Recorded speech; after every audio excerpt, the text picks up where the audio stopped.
So today we are going into precepts and judgments. Precept, we're not going to spend much time at all on precept once we realize what it really is. Precepts are found throughout the Bible, and we talk about them. We just don't know that we're talking about them. They're all pervasive. So let's get a decent working definition of a precept. A commandment or injunction. A commandment or direction given as a rule of action or conduct. An injunction as to moral conduct. Personal moral instruction. So we will see that a precept has more to do with one's conduct as such and doesn't have to do with what we call national statutes. We're not talking about tithing. We're not talking about clean or unclean meats. We're not talking about how we're going to build something, but this is moral instruction. Now, the main Hebrew word for precept is pikud. Pikud. P-I-Q-Q-U-D.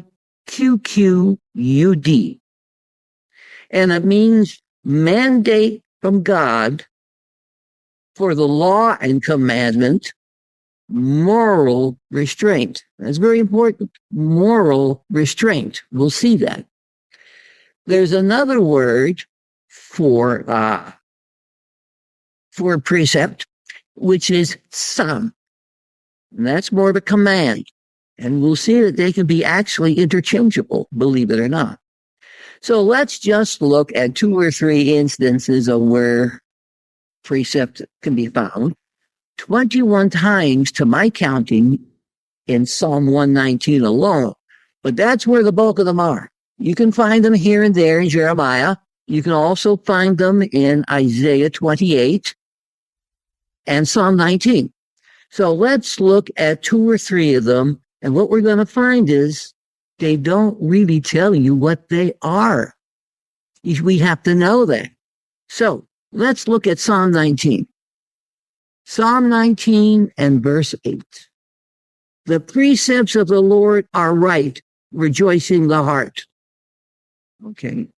What are the precepts that rejoice the heart? Doesn't tell us. Let's go to Psalm 119. 104. Through your precepts I get understanding, therefore I hate every false way. Well, how does he get understanding through a precept? What is the precept that gives him understanding? We're going to find out, and we're going to smile when we do. Now, let's look at verse 159. Consider how I love your precepts, O Lord. According to your loving kindness, give me life. Well, somehow precepts are connected with life. But really, what is a precept? Let's look at Jeremiah chapter 35 and verse 18. And Jeremiah said to the house of the Rechabites, Thus says the Lord of hosts, the God of Israel, because you have obeyed the commandment of Jonadab, your father, and have kept all his precepts, and have done according to all that he commanded you. The word for precept here, that's not pikud. The word is sav, command. You could just as easily translate all 3 of these words, commands or commandments. Now, why is that? Because the command was given to his sons for moral instruction, for following the father's instructions. So think, what commands can you think of, can any of us think of, that have moral restraint for individuals? Oh, let's see. Has anybody ever heard of thou shalt not murder? Has anybody heard of thou shalt not commit adultery? Has anybody heard of thou shalt not steal? But that's the 10 commandments. But they're precepts. What is a precept? Moral instruction. a command for moral restraint. All the 10 commandments are precepts. They're all precepts. Have you read where it says, do not go across the land being a talebearer? That's a precept. Moral instruction. Anybody ever read the book of Proverbs? Oh, that's one big book of precepts. My son, stay away from the strange woman. Moral restraint. Individual. Oh, every one of those admonitions in the book of Proverbs is a precept. We just don't think of them as such, but that's what they are. They're precepts. And there's no need to spend a lot of more time there, except for one place in Isaiah, because there we have precept, but comes from still a different word. Let's turn to Isaiah. Isaiah chapter 28, verse 10. For precept must be upon precept, precept upon precept. All right, what does that mean? Precept upon precept. It's referring to, again, a moral form of instruction, but it is solid. It's a command. Now remember, a command with moral restraint is a precept. So we can properly translate this word as precept, but it's in the form of a command, just as is the 10 commandments. They're given in the form of commands, but they are precepts. It all fits together, whether you're talking statute, whether you're talking precept, ordinance, judgment, commandments, it all fits. And humorously, I tend to think of, when I talk about a thing like this, I think of the famous O.J. trial. Remember O.J. Simpson, Johnny Cochran, the attorney? If it does not fit, you must acquit. You know, the glove. Well, God, all of God's words for laws and commandments, they fit like a glove, but not O.J.'s glove, okay? So that's all precepts are. There's nothing mysterious about them. There's nothing strange. What is this precept?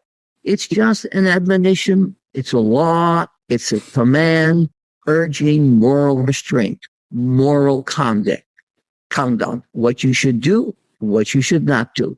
Not the nation as a whole, although obviously all the people put together form the nation. But it's individual instruction with a moral bent to it. And basically speaking, that is what precepts are. We could go on, but we won't learn any more. So don't worry about this precept. You read about these precepts, just instruction with a moral content to it. Well, now I want to get to the meat of today, which is actually going to be judgments. Because judgments are very, very, very important. What is a judgment anyway?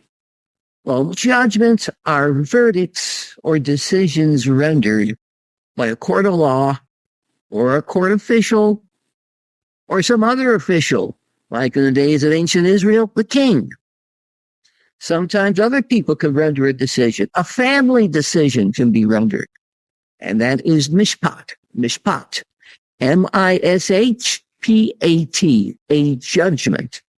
Now, of course, the two judgments we're going to look at specifically, hopefully we'll have time for them, are going to be found in Exodus 21 to 23, but let's not turn there yet.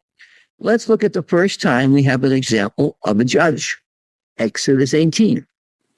Exodus chapter 18. Here we have the story of Moses. They've gone through the sea, and Jethro, his father-in-law, has come to meet him, bringing Zipporah, and Jethro is startled at seeing Moses sitting there and talking to all the people. And so we're going to pick it up in verse 13. And on the next day it came to pass that Moses sat to judge the people, and the people stood by Moses from morning to evening. Moses' father-in-law saw that. He said, "What is this thing you do? Why do you sit alone?" And verse 15, Moses said to his father-in-law, because the people come to me to inquire of God. And when they have a matter, they come to me, and I judge between one and another. I make known the statutes of God and his laws. Well, let's review statute, chok, statute, laws, Torah. They're the same. It's just that the statute is under the heading of Torah. And Moses is simply telling you, look, I'm judging the people. I'm telling them, okay, you do this on this situation, you do that on that situation. And he's doing it. That's just one example. Now, in the book of Judges, which I always find fascinating, from Othniel unto Samson, there's only one individual in the book of Judges where it says she specifically judged people out of the law. And if you know from the past, that's my gal, Deborah. Years ago, there used to be a phrase and a description, and it was called pistol packing mama. Well, Deborah was a pistol packing mama. You just didn't mess with her. So let's turn to the book of Judges, chapter 4, verse 4. And Deborah, a prophetess, the wife of Lapidot, judged Israel at that time. So she was a judge. And now drops it down to verse 5. And she lived under the palm tree of Deborah between Ramah and Bethel, near Mount Ephraim. And the children of Israel came up to her for judgment. So she was making decisions. Now, we don't know of any other judge listed in the book of Judges. We're not talking about Samuel. He was outside the book of Judges, and he certainly was one who adjudicated matters. But seriously, can anybody think of Samson as sitting down and judging out of the book of the law? Or can you think of Jephthah? Now, maybe one or two did, but the only one we know was Deborah. Interesting. Very interesting individual. Now let's look at two other good examples. First Kings, Solomon, son of David, and he started out magnificently. He's righteous judging. He obeyed God. He was blessed beyond what anybody can imagine. First Kings 3, verse 16. Then there came two women harlots to the king, stood before him. And we know the story. They each had a baby, and somehow one died during the night, and the other one took the live baby, pretended it was hers, and gave the dead one to the other one. And they're coming to Solomon to render a judgment. So what does Solomon do? Well, with wisdom, he knows the love of a mother for a child. And so what does he say? He says here in verse 23, the king said, the one says, this is my son who lives, and your son is dead. And the other says, no, but your son is dead, and my son is living. You know, she said, that's what we've got. So Solomon says, bring me a sword.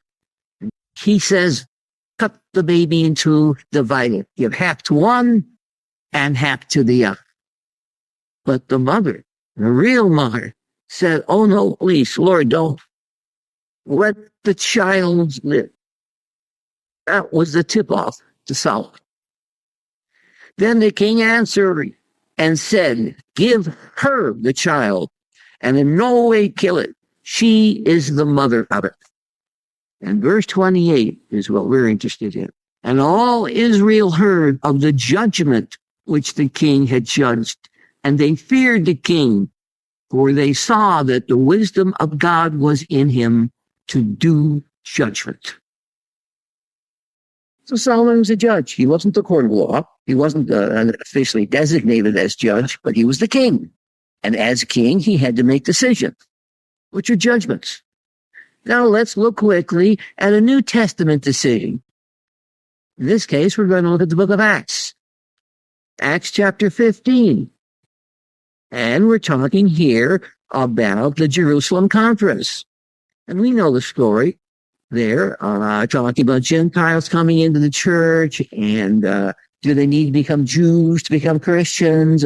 What smaller aspects of the law do they need to obey, and so forth? And Paul explained what was going on. Then Peter came and said when he saw and did. And finally, in verse 19, this is James saying, therefore, my judgment is, we do not trouble those of the Gentiles. And he explained why. There was a judgment. So James acted as a judge. Well, now we need to understand two prerequisites, or two pieces of knowledge before we go into Exodus chapter 21. One, years and years ago, I well remember working with Dr. Herman Hay. He was my boss at the time. And even before that, when he would say, if you want to understand the law, if you want to really understand, he would go on to say the mind of God and how God thinks. Read the Torah, say, read the judgments, and you will see decisions God made, and you will be able to see how he thinks. Good advice. And then the second piece is found in Isaiah 55. This is God speaking. For my thoughts are not your thoughts, nor your ways my ways, says the Lord. For as the heavens are higher than the earth, so are my ways higher than your ways, and my thoughts than your thoughts. All right. Now with that, let's turn to Exodus chapter 21. In Exodus chapter 21 through 23, we have the judgments of God. In Hebrew, they're called mishpat or mishpatim for the plural. And we're specifically going to look at two of them. First, we're going to look at verse 35. Verse 35 of Exodus 21. And in the event the ox of a man damages the ox of a neighbor so that it dies, then they shall sell the living ox. They shall divide the money of it, and they shall also divide the dead ox. Now, there are various scenarios, but here is one scenario which can happen. Well, God knew about it. He understood it, but this is what he said to do. Here we have two oxen. Now, one individual, he's fairly rich. He's well-to-do. So he's got this big oxen or bull, and it's worth $1,000. On the other hand, this poorer guy, his animal is worth $200. Not much. Now, normally, you would expect that the big bull would kill the smaller one who's fighting. Well, by some fluke, the smaller bull kills the larger one. Well, what are you going to do? God says to do is this. First of all, you look what he said. You shall sell the living ox. So the poor guy, he had a $200 animal. Sell it, God says. Well, that's $200. 100 goes to the owner. 100 goes to the owner of the deceased animal. That's $100 each. Now you can begin to see that this is not really equitable financially. Then, what about the dead animal? They shall also divide the dead ox. How are you going to divide it? What are you going to do? You can't eat it, got to be properly bled. Well, maybe we can give it to a Gentile. Where is the good Amorite or Jebusite when you need one? You don't have one. But they find a tanner, some other individuals. Okay, I'll take the animal off your hands. Here's $100. I'll get the skin and the bones and all that, and I'll make a profit from that. That's $50 each. $150. The individual with the $200 animal, he's out only $50. But the other individual, he's out $850. That's God's judgment. Now why? Didn't God know that could happen? Do you agree with God? Do you agree that this is equitable? No, it's not equitable. But as Dr. Hay would say, read that judgment carefully. What is God thinking? And when you read that, he's thinking limited liability. That is paramount in his eyes. These animals are on the open range. So anybody who has an animal grazing on an open range takes a risk. You never know what's liable to happen. And nobody was at fault. It wasn't the owner of the dead ox or the owner of the live one's fault. It just happened. Animals, just for some reason, they start to fight each other. You took the risk. Well, it happened. But you see, if God allowed the owner of the dead ox, it was a very, very valuable ox, you could go into the poor guy's house. You could take his firstborn. I'm kidding, of course, but you know what I mean. Raid his bank account. God said no. God said inheritance, tribal inheritance, equity. It is like in modern times, we have in the tax code, we're dealing with interest deductions, and we have in loans, real estate, there are recourse loans and non-recourse loans. Well, to make a long story short, with a recourse loan, if the individual doesn't pay up, doesn't make his payments, something happened, you could go after all his assets to make it good. With a non-recourse loan, you can't. You go after the house and try to sell the house and recoup what you can, but you can't go after him because God is concerned about the integrity of the tribal system, and he doesn't want anybody to go into poverty for something that really wasn't his fault. Well, now, let's go down to verse 35, and we'll see the same principles here, but with the circumstances, they're reversed. God changes his mind. He really doesn't change his mind. It's just that the circumstances change. So here we are now, and in verse 36, or this is a continuation of verse 35. If it is known that the ox has been known to gore in time past, you know, this owner of this $200 animal, if this animal has been known to charge people, harm them, or in any way make mischief, his owner has not kept him in, that has kept him fenced in. Responsibility.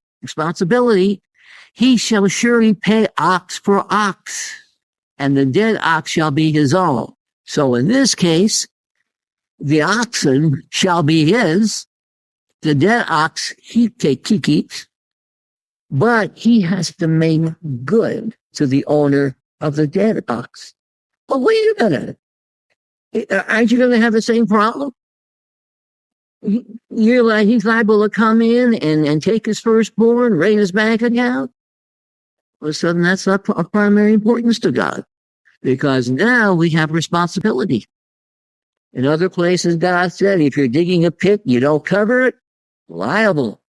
Another, you can read the other statutes. So in this particular case, it was responsibility that's paramount in God's eyes. You could see how he thinks.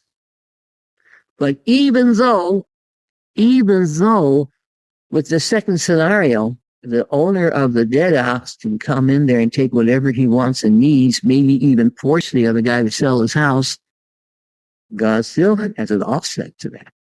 Remember, tribal inheritance is important to him? Yes, it is.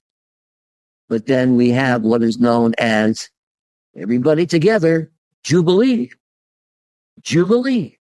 Leviticus chapter 25, verses 10 to 31. In a case like this, whatever his problem is, he loses his house. But you see, God doesn't want him to lose his house. So what God says is, depending upon where you are in the Jubilee year, are you in year 23? Are you in year 45, 46? You're going to judge the price accordingly, because what the individual is taking from you is actually harvest years, crop, how many years of produce. and you're going to adjust the price accordingly. And if he still can't pay it back at the end of the 50th year, it goes back to the original owner. So God is not going to let that property fall away from the original owner. That's how much God thinks of property rights. That's what he thinks of tribal inheritance. So God had it covered. He has everything covered.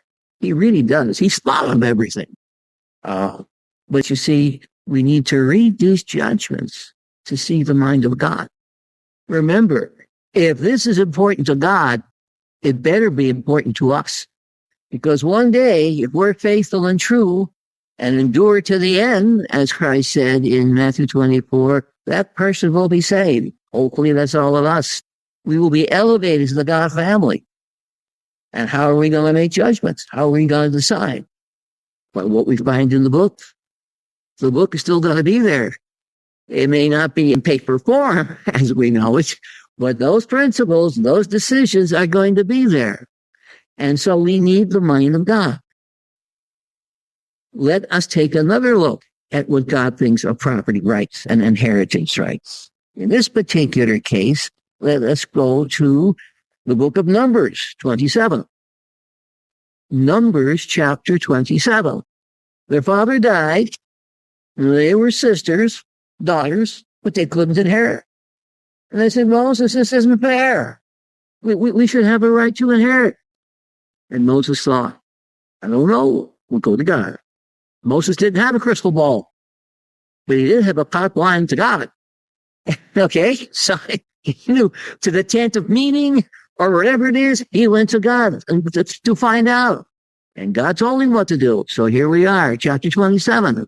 Then came the daughters of Zelophehad, the son of Hepher, on down the family of Manasseh, and they were listed here, and they stood before Moses and before Eleazar the priest, before the leaders of the congregation, and said, our father died in the wilderness, and he was not in the company of Korah and those who rebelled against God. So why should the name of our father be taken away from his family because he has no son? God said, you're right. You're right. So they can go ahead and they can marry. They have a problem. They have problems. But then the question is, whom do they marry? The elders had come to Moses and said, Moses, if they marry outside the tribe, then the property attaches to the daughters. That property goes outside the tribe. And we know that happened because look at chapter 36 and verse 1. And the chief fathers of the families of the children of Gilead, the son of Machir, the son of Manasseh, this was the family of those daughters. And they said, the Lord commanded by Lord to give the land for an inheritance by lots. And here we have the daughters of Zelophehad.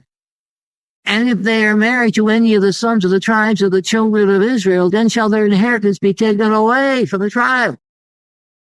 And so Moses had to go to God again and say, what do we do?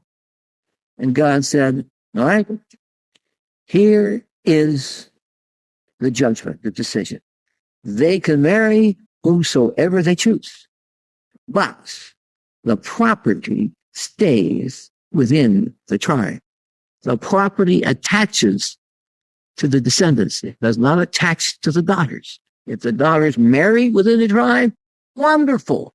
No problem. Everything is solved. But if they go outside the tribe, even though they may say, oh, please, I love him, this man. He's my dream boy, please. God says, okay, go ahead, marry outside the tribe, but you don't get the land. The land belongs to the tribe. That's how much God places on tribal inheritance, family rights.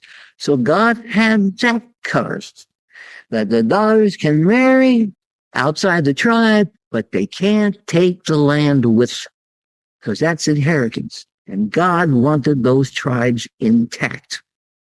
So you see the mind of God with inheritance. Whether we're talking about these 5 daughters, whether we're talking about the owner of an oxen, it doesn't matter. God's judgment is that the land stays with the tribe. So it just shows us how God thinks. And when we read these judgments, look and ask yourself, okay, why did God do this? What did God have in mind? What principle was he operating under? Because God is operating under various principles. In some cases, principle 1 predominates.